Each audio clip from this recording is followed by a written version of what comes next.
satisfaction that we should feel as Christian educators, even in the secular school system. Because our job satisfaction, it transcends the complexities of secular education and our Christian faith, our godly faith. So I am here again. I am Ronette Branham, here to offer biblical strategies for effective teaching, where our motto is empowering education, enriching souls, where faith meets excellence in teaching.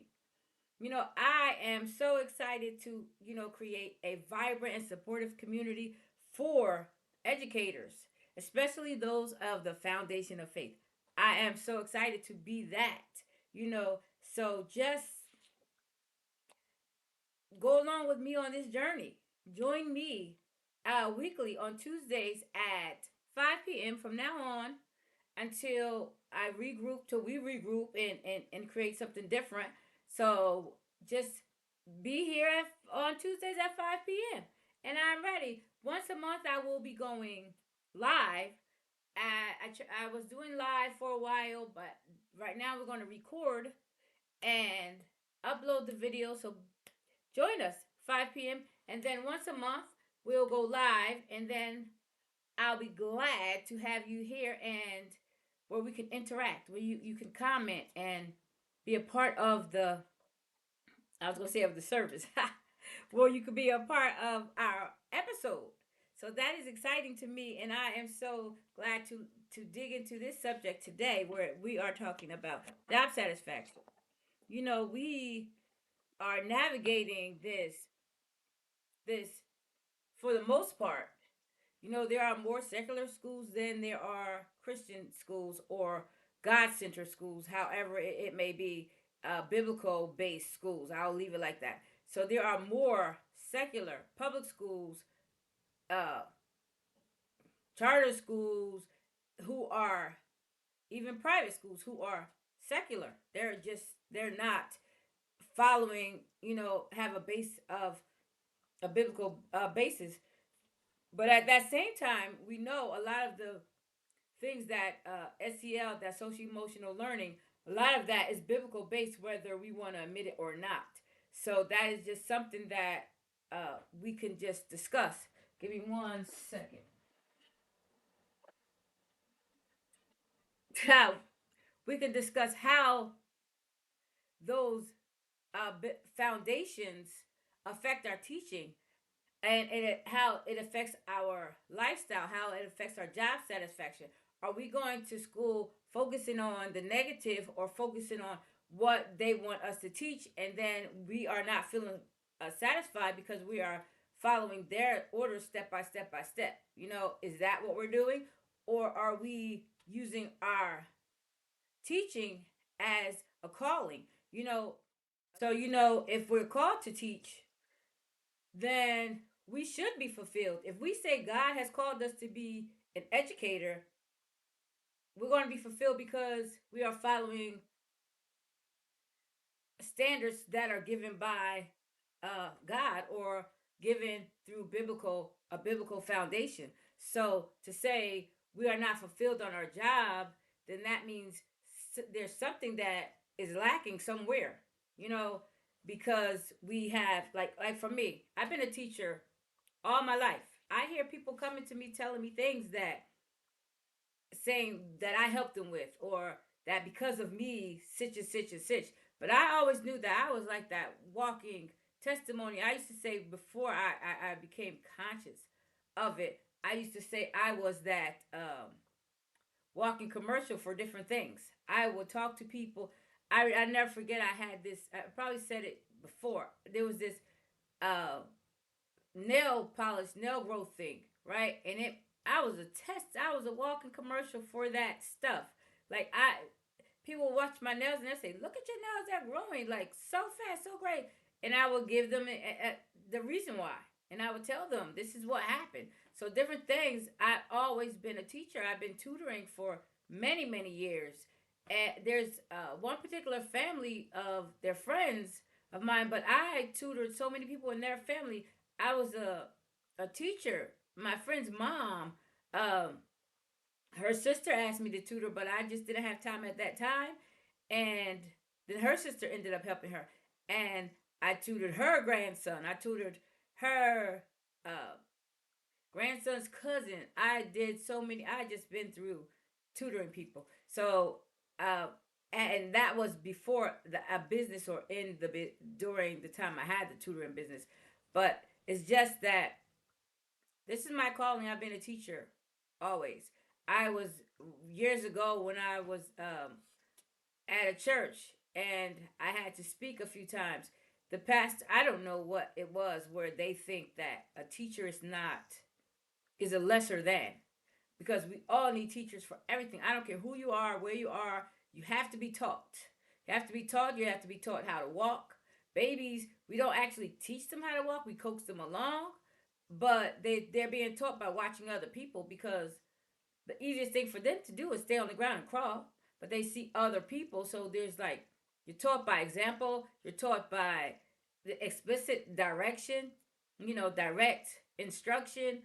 But we need a teacher for everything.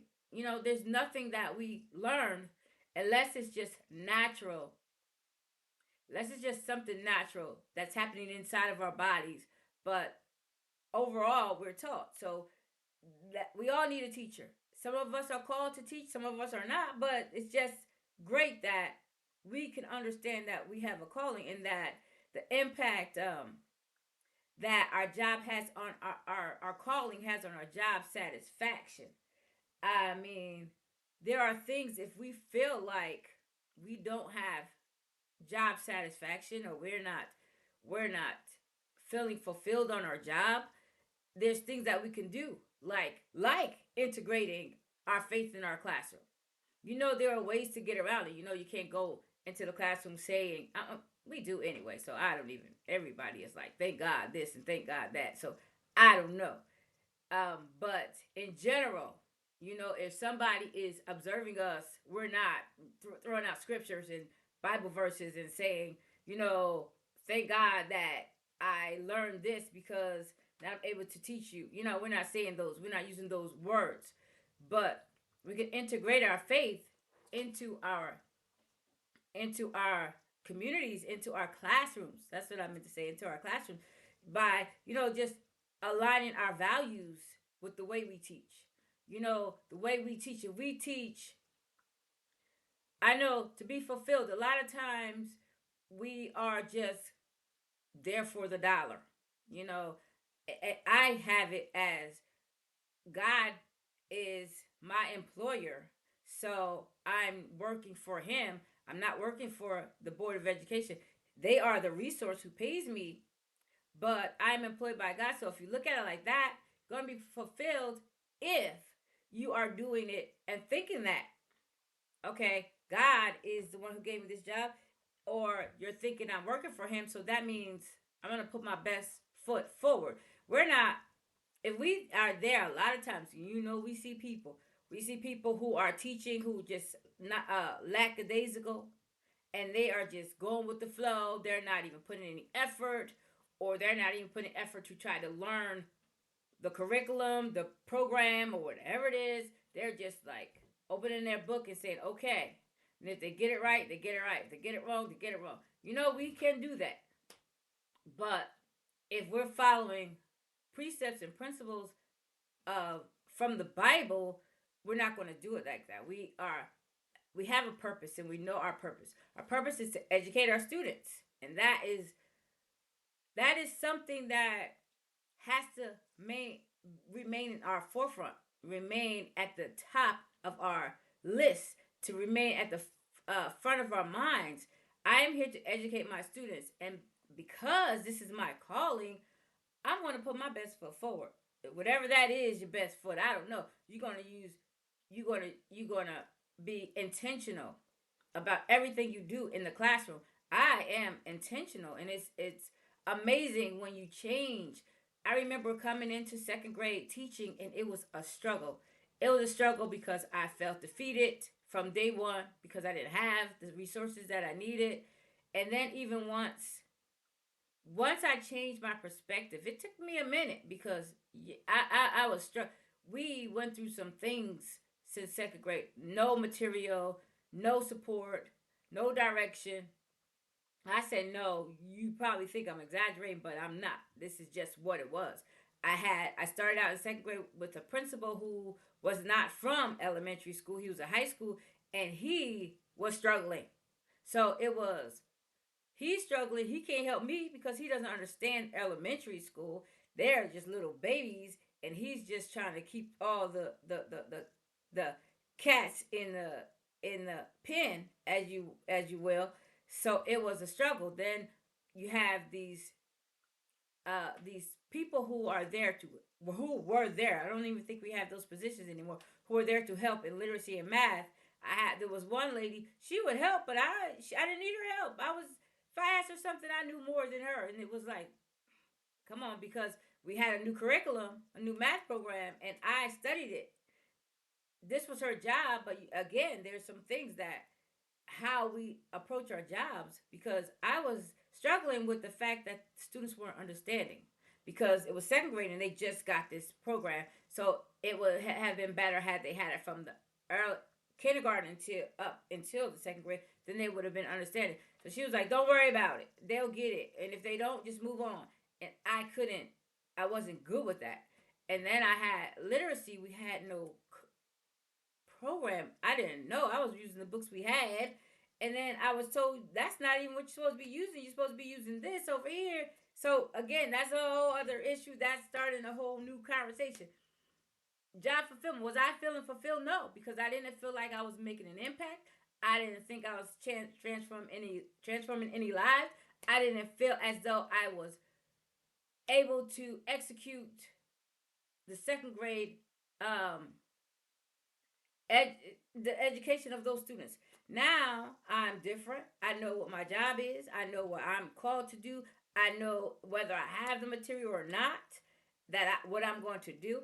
And again, I thank God that we have mostly everything that we need. They changed the literacy component, and I remember Willie Spears when he was on the show. He was like, "Do not get stuck on any curriculum.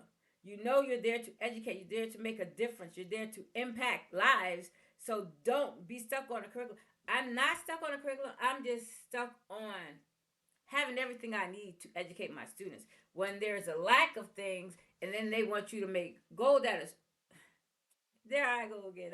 I'm just saying, I'm glad that I have mostly everything that I need. And the things that I lack, I'm able to navigate through it and still educate my students. And I am um, totally feeling fulfilled. I was in a struggle. Now I have a new class and I have new goals. I have to set new goals for my students, new objectives, and this is going to be something because I don't know how long I have to do that. But I this is going to this is an exciting period in my life.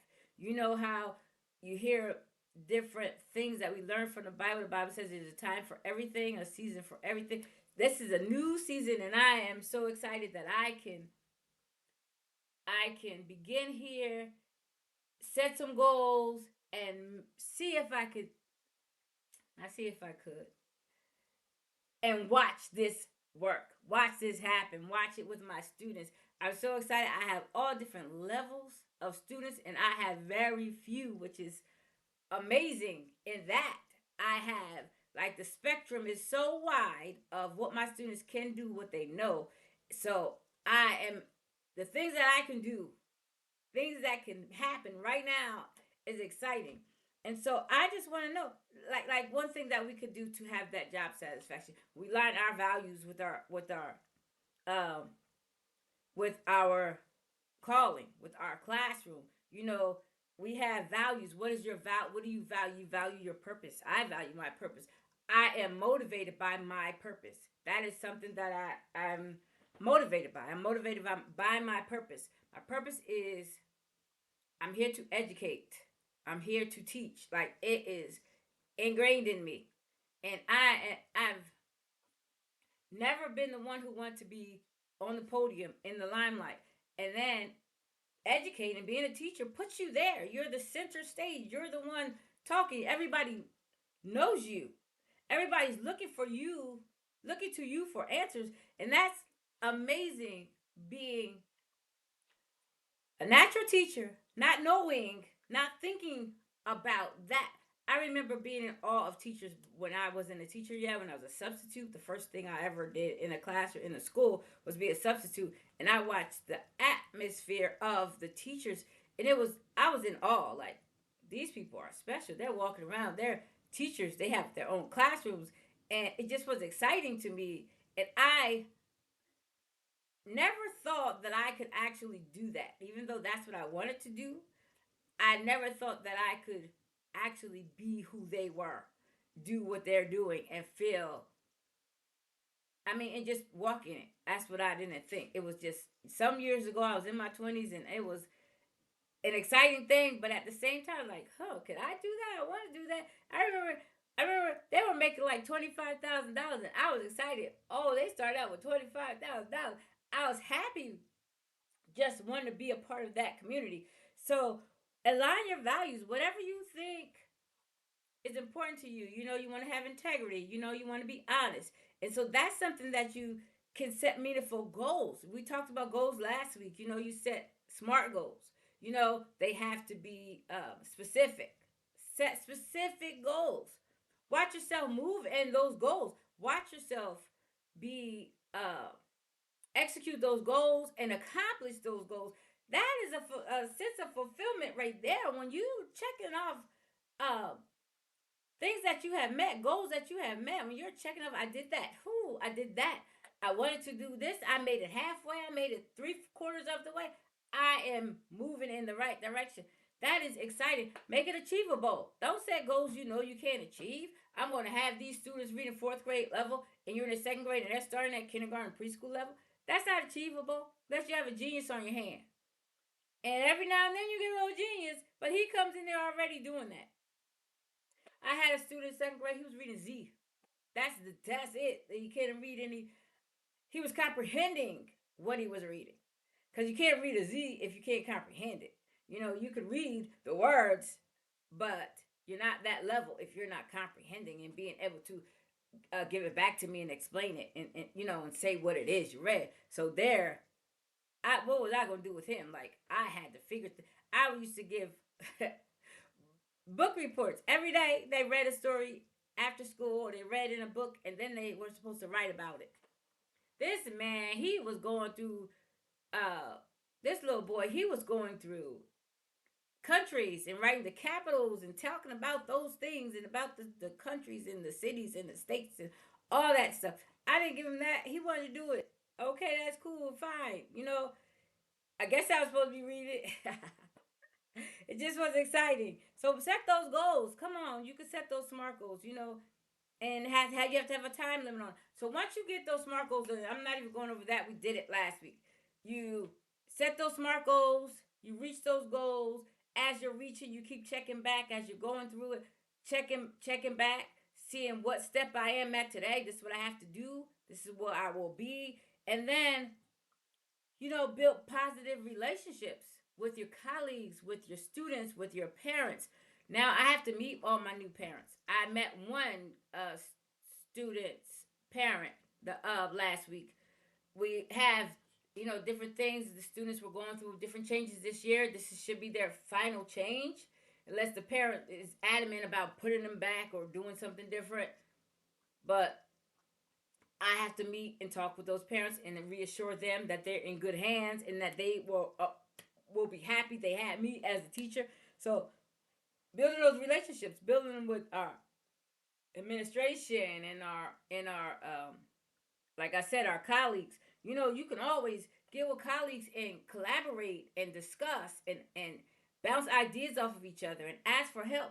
And that will help you be fulfilled, because you're like, oh, that's what you're doing. Well, I want to do that too. Or this is what we're doing. Can we both do this and see how it works? And then you let me know and I let you know, and things like that. And not only that, um, find intrinsic motivation. You know, from something from within, and that is that thing when you're connected with God, where you're like, Lord, this is what you want me to do. So I want to be motivated that because I am doing what I feel like I'm called to do. That is motivation to me that I am doing what I believe I am here to do. So that is going to motivate me to be happy on my job, to set those goals, to work on it. That's exciting, and also continue to learn. We want to continue learning. We want to, I don't care what it is, we want to learn what we need to know to teach the students. If there's a new program in school that they're working on, learn that. Dig into it. Spend time at home. I know teachers today are like, I am not taking work home. I do. I don't take it home as a pattern, as a rule. I don't say, okay, I gotta bring work home. Sometimes I need to. Sometimes I don't have time during the school. Just say, I know you get to talking to somebody, or your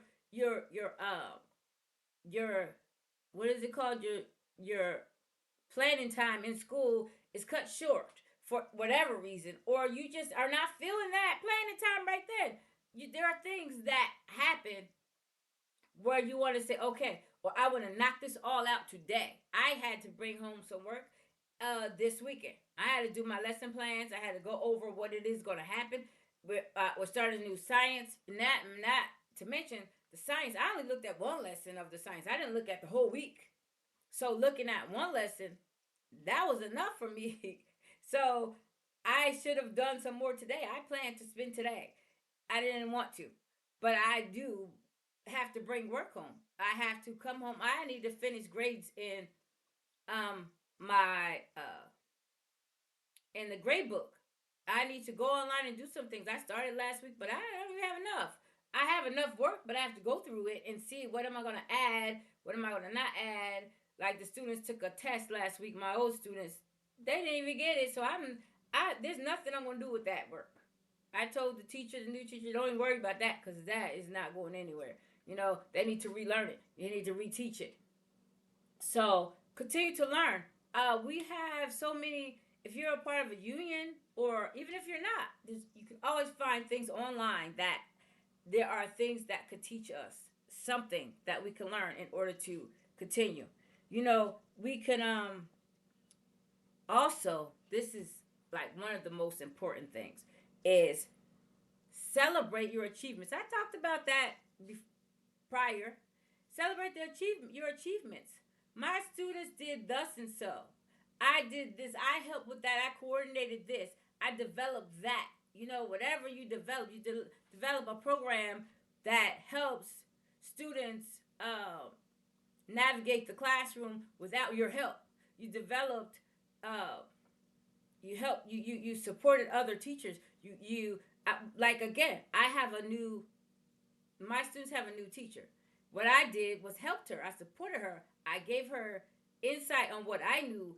I helped her maneuver through the program, the framework, the new framework. This is new for her, and I helped her navigate it. I am celebrating that. In my head, I never even thought of it, but I did. They were like, "Thank you, she's a lot of help." But at the same time, I'm just like, "Yeah, well, what am I supposed to do? That's just natural.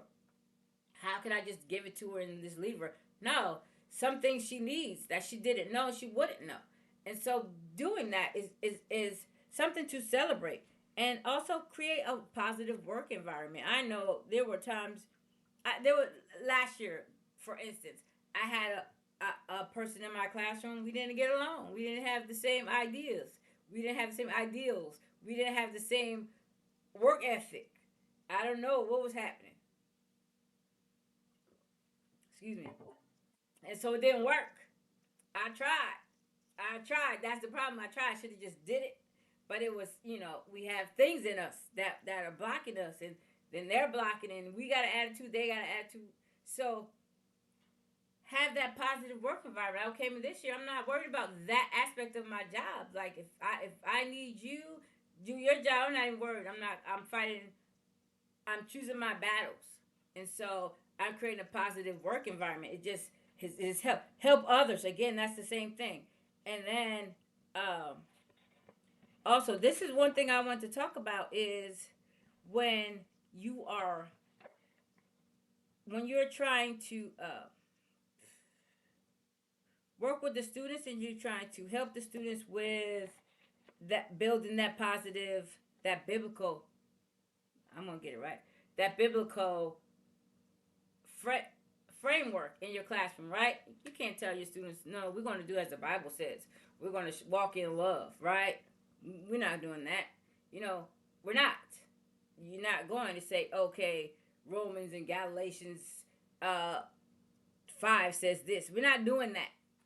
So we have to figure out a way. We're going to focus. We could do talk about character in our classrooms. Character education. We could talk about to the students about being kind to one another.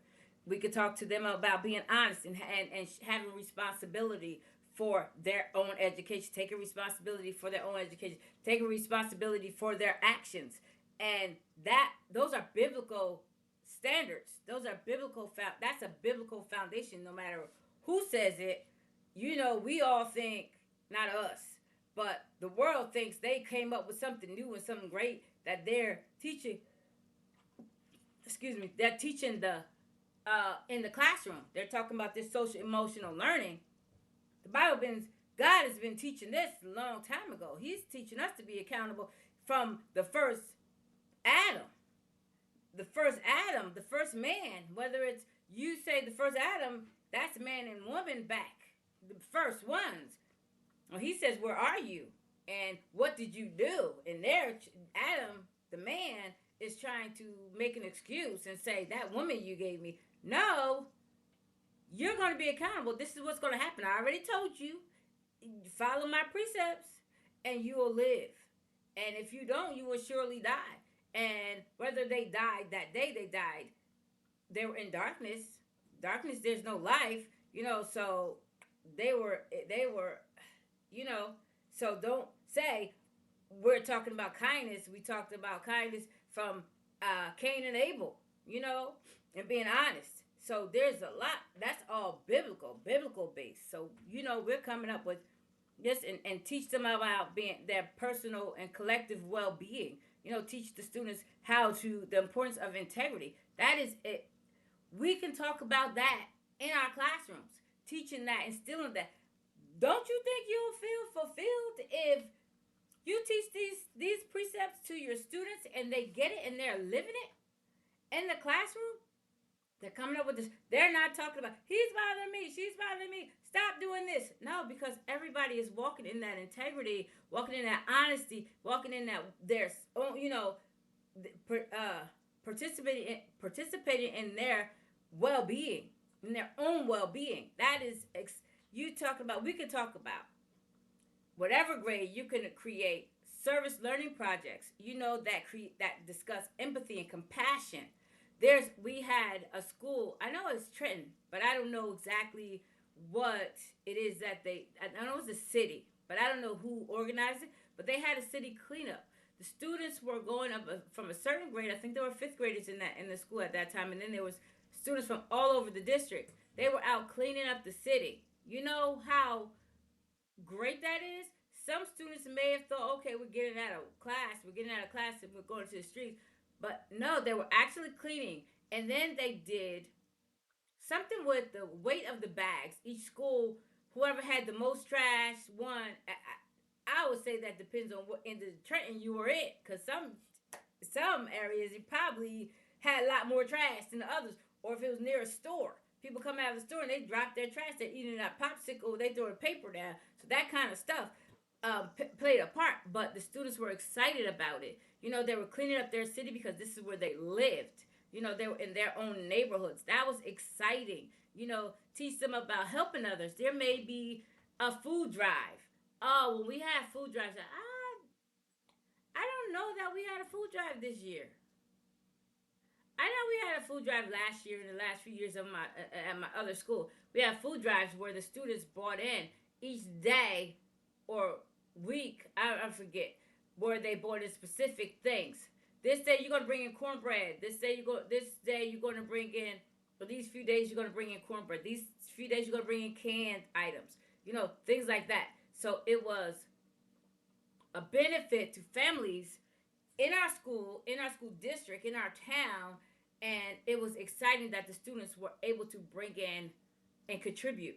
So teaching those things and creating those service learning projects is awesome. It's an awesome thing when we emphasize the value of helping others and making a positive impact even in their own city, you know, and teach your students how to make ethical decisions. You know, ethical decision makings. This, if they have ethical dilemmas, and teach them about the decision making process. So just say, is it right? The students. One student is teasing another student. Is that right for you to laugh? Is that right for you to get involved and contribute to the teasing? Or what would be a better thing for you to do, and then that once they learn it, they'll see it and they'll be cognizant of that. So that, and once you see that they're doing it, you talking about job fulfillment. You know how happy I'll be when I walk into class and I hear somebody coming to help another student. They like walking students to the walking other students to the nurse and things like that, or coming to tell you, oh, he's hurt, I need to help him, or whatever. Those kind of things. So also create a positive classroom culture.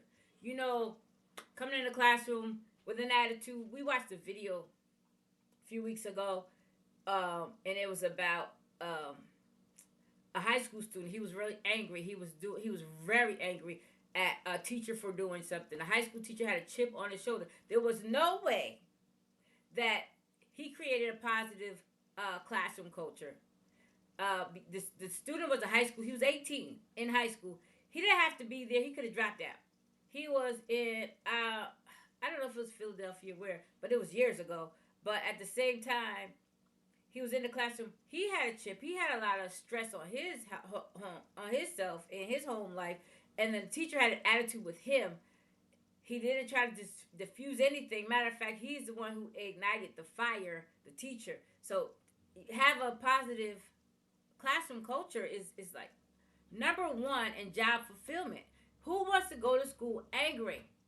Go to the classroom angry that they hate their job, they hate what's happening in their classroom, they hate the school, all that kind of stuff. I wish this year is over so I can get a new set of students. You don't know what you're going to get ever. So you have to come with what you can come with. Come with the spirit of God. I just, and also explore historical events and cultural diversity, emphasize the impact of values on different societies. How what is this like? And we had I went to a workshop. It was a wellness workshop, and the instructor, the facilitator, she was talking about. Let me see the word. I just had it and then it left. It was, I'm gonna think of it, but it's like you're going against the norm, but for a positive. Like is his name John Lewis, where he says he's making a positive. Can't think of the word. Anyway, it's like you're going against the norm. You're going against the grain. You're swimming upstream, and the river's coming down. You're swimming upstream, but you're making a positive impact. And so you're making a positive impact. So you think about the different societies and different things, and you talk about different people who made contributions to society, even though they went against the grain. Martin Luther King, Martin Luther King Jr. He, Malcolm X. They made a positive impact, whether it was noticed then, whether it was acknowledged as being great then. It wasn't. None of it, except for the people who were involved with them. But the society as a whole was like, they're doing something against our society and we don't like it. But they made great impact into what our society is today. Great gains. If they could come back or look down on us and see what impact they had, they would be happy. They would have job satisfaction. So teaching compassion and empathy. So all that is something like something that we can do and teach our students to be mindful. To be mindful. And again, I say having that positive work environment, the positive classroom environment. You know, we could teach our students in parables, in stories. You know, we say parables because we're from the Bible. We read the Bible, but you know they call that fables and tales and things like that. It's the same thing, you know, like the moral of the lion and the mouse, where the mouse talked the lion into not killing him or not eating him. He said, "Because one day I could save you." And then the mouse, the lion, it has a thorn in his foot. The lion can't get it out. He has big paws, big teeth. He can't get the thorn out. But then here comes the mouse. The mouse gets the thorn out. Or the lion is caught in the net, and the mouse is able to gnaw on that net and get the lion free. It depends on what story you read, you know, or the story of the tortoise and the hare. You know, we could come up with those fables and fairy tales, those fables. They all have a moral to them, to moral to the story, and it's exciting. We could use those stories, and that's Jesus did the same thing. So we could act like this stuff in it is not biblical, that they're saying in school, in the ways they're teaching in school, act like it's not biblical, but it is. All of it, they stole it from the Bible straight up, and they're calling it their own. But we can do that. We really can. We can talk about a global citizenship to our students. So there's a lot that we can do. You know, we could highlight examples.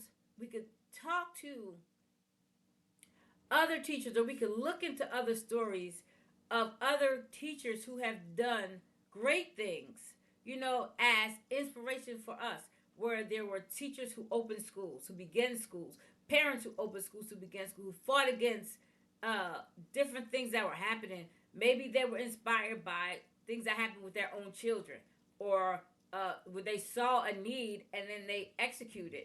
You know, there's all kind of stories out there. There's um, our own stories, you know, things that happen that cause us to excel.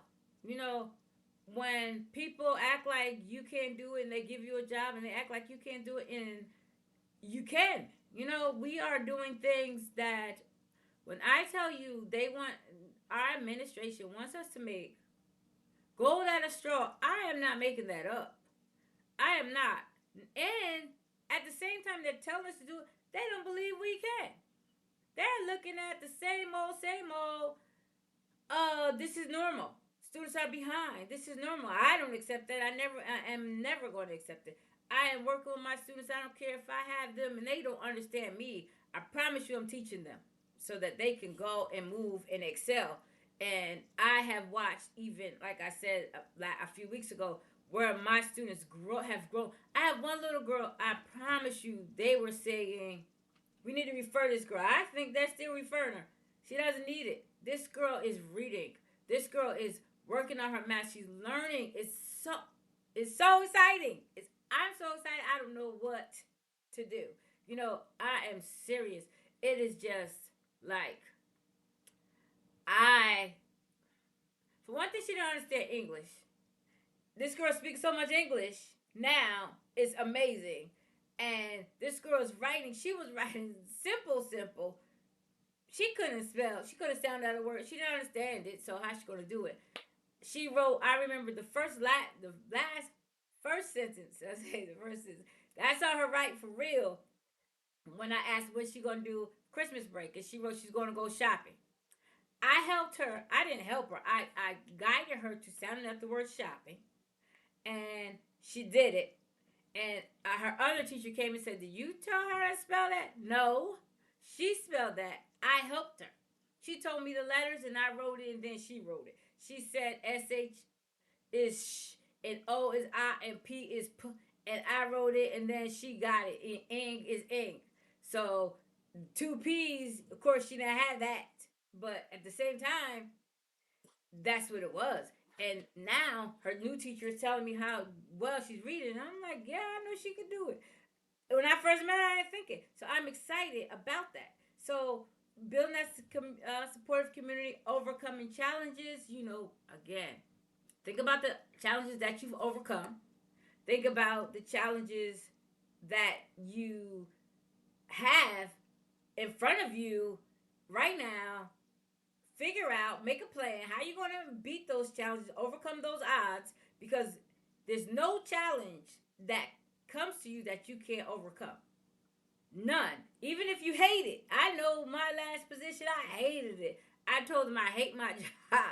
I hated it. Like, it was so hard teaching in English to students who didn't understand English. You know how hard that is?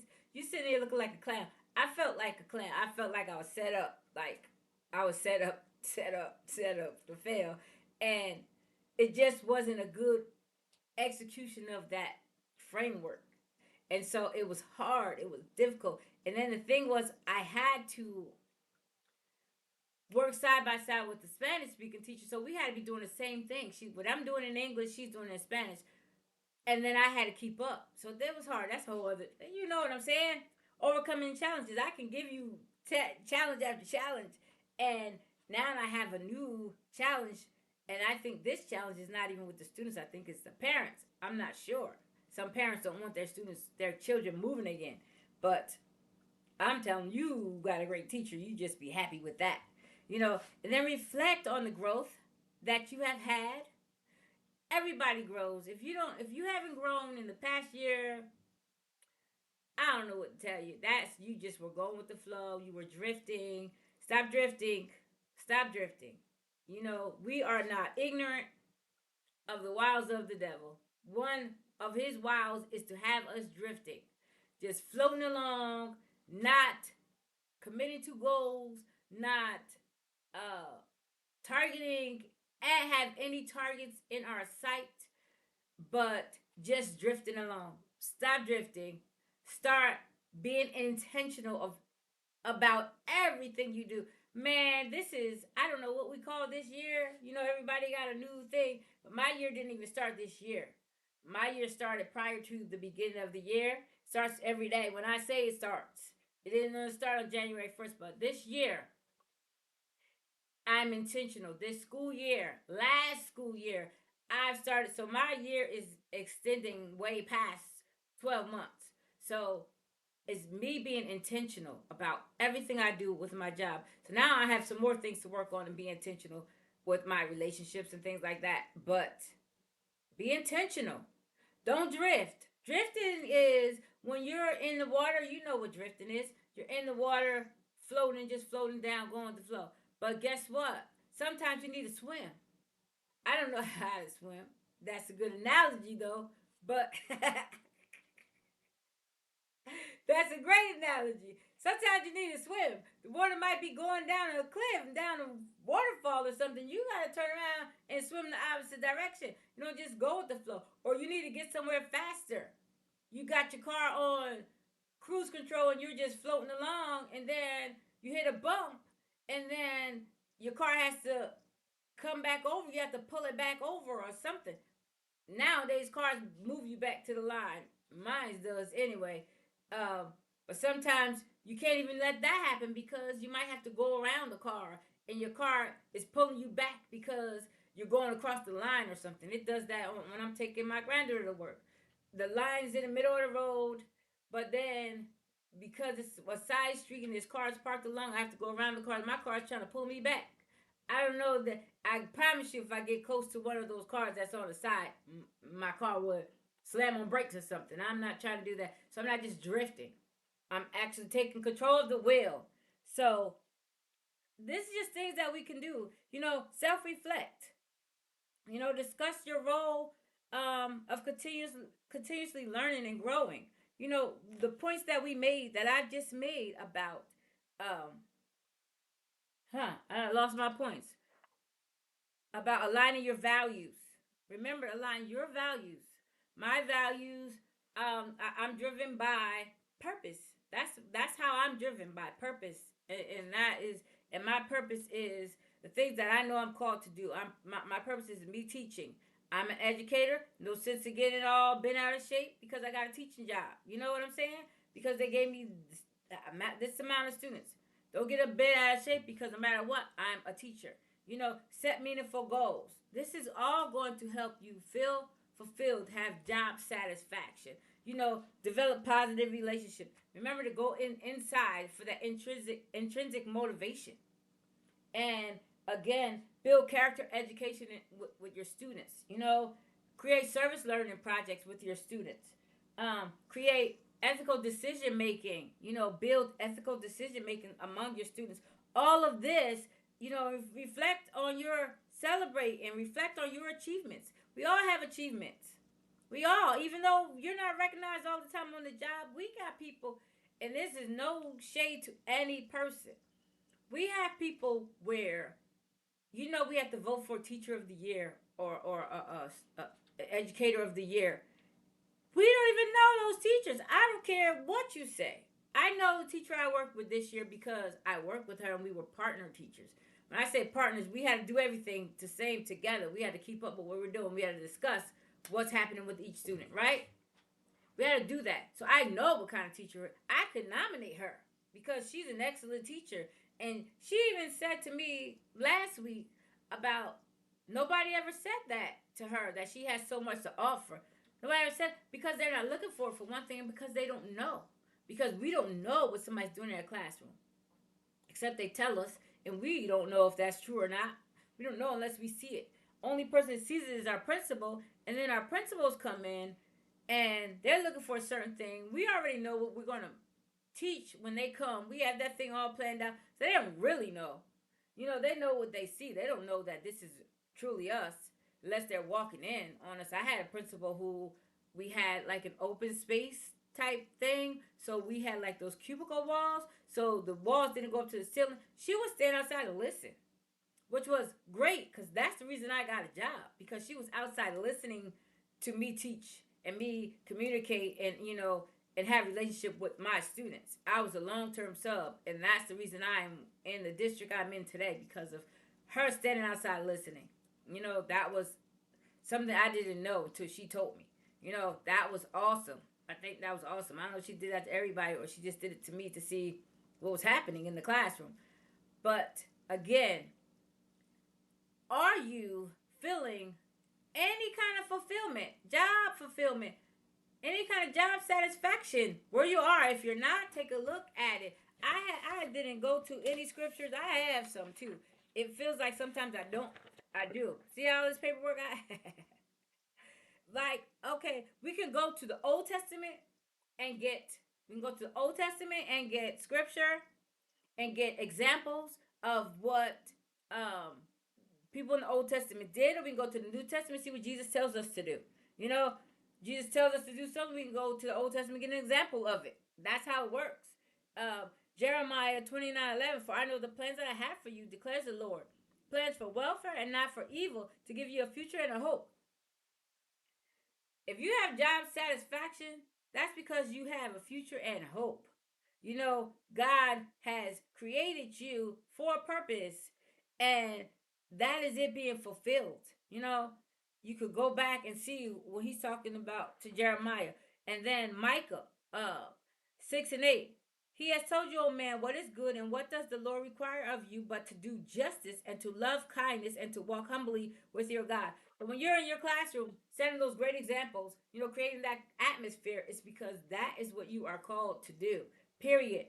The heart of man plans his ways, but the Lord establishes his steps. Proverbs 16:9. Proverbs is so awesome because once you get Proverbs and Ecclesiastes and you start reading that stuff, you're like, am I living up to that? Even if you look up like what is it, a Proverbs, uh, is it a 31, Proverbs 31 woman? Proverbs somebody woman, I think it's 31, where, she's getting up early and making a home, making everybody, setting everything nice for a family and making sure they're fed and all that stuff. You think about that. Am I that? If I'm not that, that's what the Bible says is a good woman. Am I the things like that? So we fall in line with what the Bible says is just awesome. Romans 8:28 says, and we know that for those who love God, all things work together for good, for those who are called according to his purpose. So know that we have this stuff happening in our on our jobs. And we're like, this is ridiculous. What are you trying to do to us? Do you want to run every teacher away or whatever? But it's all going to work out for your good. Whether it was meant for your good from their perspective, whether they just were selfish in their own ambitions, didn't think about teachers, didn't think about the students, didn't think about, they always talking about everything is for the students, but it can't be true. But guess what? If you're following the precepts of God and you're doing what you're called to do, and if you're called to teach, not everybody's called to teach. You might find out after studying you're not even called to teach. That's why you don't have that job satisfaction, because this is not even where you should be. Maybe, I think about it. That's just something. Um, but it's all going to work out. Somebody may set a trap for you and it backfires because you're following God, and it's going to all work out for your good. It does every single time. I It does. That's how God works. And then one more. Jesus says in John 15 and 16, you did not choose me, but I chose you and appointed you that you should go and bear fruit, and that your fruit should abide, so that whatsoever you ask the Father in my name, he may give it to you. So you're going to do what God says, right? You didn't choose him, he chose you. That's your calling. He chose you that you're going to bear fruit, the fruit of the Spirit, love, joy, peace, long suffering, all of that. You're going to go to work with that attitude. I actually do. I know people are like, you lying. But at work, I do. If I have something to say, I say it. And I'm not angry. I can get angry because people will try you, or people are doing things with a bad motive. You can't get upset about that. But in general, I don't have that. I have that a great attitude at work. So my things that I really need to work on are outside of my job. So it's my relationships and things like that. So I'm working on it. My finance. So my purpose in life is my things that have to work on will help my propel my purpose. So I got that, and I'm here. I'm here. So do that, and then I forgot where I was at. So that um we're following God, what he says. So then we ask him for something, he's gonna give it to us. So I look at me right now, that just said what? But if I'm not getting what I think I should have, or I know you got your needs met, but if I'm not getting what I want, things that I really want to ask God for, I have to take a look at me. I have to look at my attitude, these different pillars of my life, my finance, my relationships, my purpose, my health. Am I doing right? I've been working on my health. All of a sudden, I want to eat everything under the sun. Like, it is so crazy. I'm working on planning to eat whole foods. Man, I passed by this ice cream parlor and I was trying to get back to this ice cream parlor. If you know how many circles I went around, how many U-turns I had to make just to get back to it, had not my family been in the car, I would have never went back. I would have never made it there. We had to put a GPS on to get back around to this. We passed it, then we went this way, then we couldn't get to it, then we went that way, then we went up there, all around there, then we still weren't there to it. Then we went back on the highway, we went up that way and came back to it. You don't understand, it didn't make any sense when I'm trying to eat healthy. But I'm working on some things. So, working on some things, and I'll see. I do what I'm supposed to do, hear the voice of God, and watch what happens after that. So, I'm excited about this. So, again, I am here. This is what I want to say. I'm going to get my little spiel off. I had to find it. I put it over there. Hmm. Yeah, I lost my paper. Um, that's what I talked about today. So, huh. I want to let you know to join me weekly as we explore the intersection of teaching and faith, unlocking the power of biblical strategies to enhance your effectiveness in the classroom and in your life. Again, let me say that again. Join me weekly. Every Tuesday at 5 p.m., I will be uploading a video. And once a month, I have to choose which date that is going to be, where I where I go live once a week. On Tuesday at 6 o'clock. I don't know if it's going to be 6 or 7. 6 o'clock has been what it's been. So join me again. So as we explore the intersection of teaching of teaching and faith, unlocking the power of biblical strategies to enhance your effectiveness in the classroom. Remember, teaching is not just a profession, it's a calling. And we believe that by integrating timeless biblical principles, we can elevate our teaching to new heights. That is absolutely true. As we integrate biblical principles, we can elevate our teaching to new heights. People will look at us and say, that is a teacher. That is a great teacher. I'm excited about that. Educators, so let's shine a light on our classrooms. See you on Educators with Oil podcasting, where teaching and faith unite. Thank you and have a blessed day.